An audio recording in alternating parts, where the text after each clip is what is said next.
എല്ലാവർക്കും BM മീഡിയയുടെ മറ്റൊരു വീഡിയോയിലേക്ക് സ്വാഗതം. ഇന്ന് നമ്മുടെ വിഷയം SNDP ആണ്. ശ്രീനാരായണ ധർമ്മ പരിപാലന യോഗം SNDP സ്ഥാപിച്ച വർഷം 1903 മെയ് 15. SNDP സ്ഥാപിച്ച വർഷം 1903 മെയ് 15. 1903 മെയ് 15 SNDP രൂപീകരിച്ചത്. ശ്രീനാരായണ ഗുരുവാണ് രൂപീകരിച്ചത്. ആരുടെ പ്രേരണയാലാണ് ശ്രീനാരായണ ഗുരു SNDP സ്ഥാപിച്ചത്?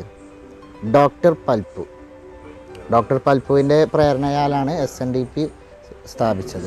പൽപ്പുവാണ് SNDP രൂപീകരിക്കാൻ ശ്രീനാരായണ ഗുരുവിന് പ്രേരണയായത്.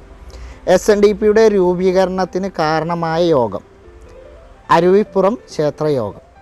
SNDPയുടെ രൂപീകരണത്തിന് കാരണമായ യോഗം അരുവിപ്പുറം ക്ഷേത്രയോഗം. അരുവിപ്പുറം ക്ഷേത്രയോഗമാണ് SNDPയുടെ രൂപീകരണത്തിന് കാരണമായ യോഗം. SNDPയുടെ മുൻഗാമി എന്നറിയപ്പെടുന്നത് വാവൂട്ടി യോഗം. SNDPയുടെ മുൻഗാമി എന്നറിയപ്പെടുന്നത് വാവൂട്ടി യോഗം. SNDPയുടെ ആജീവനാന്ത അധ്യക്ഷൻ. SNDPയുടെ ആജീവനാന്ത അധ്യക്ഷൻ ശ്രീനാരായണ ഗുരുവാണ് SNDPയുടെ ആജീവനാന്ത അധ്യക്ഷൻ.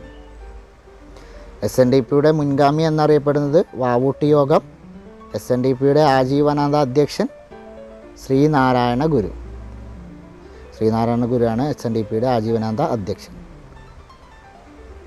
സുനിശ്ചിതമായ ഭരണഘടനയും പ്രവൃത്തി പദ്ധതിയും കാലാകാലങ്ങളിൽ തെരഞ്ഞെടുപ്പ് സമ്പ്രദായങ്ങളുമുള്ള ആദ്യത്തെ ജനകീയ സംഘടനയാണ് SNDP.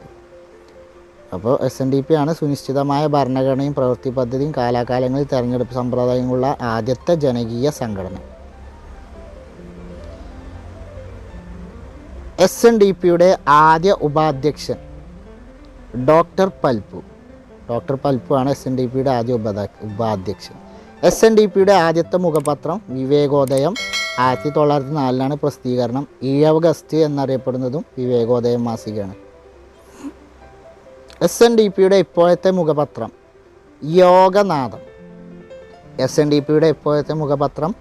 യോഗനാഥം.